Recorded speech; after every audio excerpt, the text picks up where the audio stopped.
రమేష్ అండి. నేను మున్సిపాలిటీ ఇక్కడ డబ్బింగ్ అట్లా చేస్తానండి. ఇది వెట్ వేస్ట్ తడి చెత్త అండి. తడి చెత్త అంటే ఇప్పుడు మన కూరగాయలది ఆకుకూరలు, పండ్లు, అన్నం ఇవి అన్నీ పాడైపోయినవన్నీ మనం పక్కకు తీసుకొని ఒక బ్యాగులకి తెచ్చుకుంటామండి. మన వార్డ్‌ల నుంచి సెగ్రిగేషన్ తీసుకొచ్చి తడి చెత్త లెక్క తీసుకురావడం జరుగుతుంది. తడి చెత్త మనం ఒక కంపోస్ట్ లెక్క వేసుకొని అక్కడ కంపోస్ట్ అయినాక మనం ఇప్పుడు 26 బెడ్లు ఉంటాయి ఇక్కడ 26 బెడ్స్. ఈ 26 బెడ్స్‌లా మనం అక్కడ డ్రై కావాలి. ఫస్ట్ డ్రై అయినాక ఇందులో వేసినాక 45 డేస్‌కి తయారవుతుంది.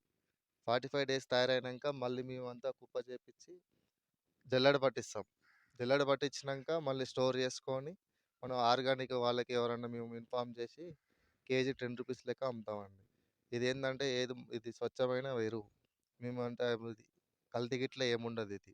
ఓన్లీ వెట్ వేస్ట్ ఓన్లీ తడి చెత్త, ఆకుతోని, అన్నం వీటితోనే తయారవుతుందండి. ఇదేమో అది వ్యర్థ పదార్థం కాదు. ఇది ఎటువంటి కెమికల్ కాదండి. ఇది ఇది ఏందంటే మనకి చాలా బెనిఫిట్ ఉంటది. ఆర్గానిక్ కూరగాయల చెట్లు గానీ, పండ్ల చెట్లు గానీ, తోటల వాళ్ళకి గానీ చాలా బెనిఫిట్ ఉంటది దీనివల్ల. చెట్టుకు పోషకంగా కొద్దిగా బలంగా కాతే మంచిగుంటదండి ఇది. చాలా మంచిగుంటది.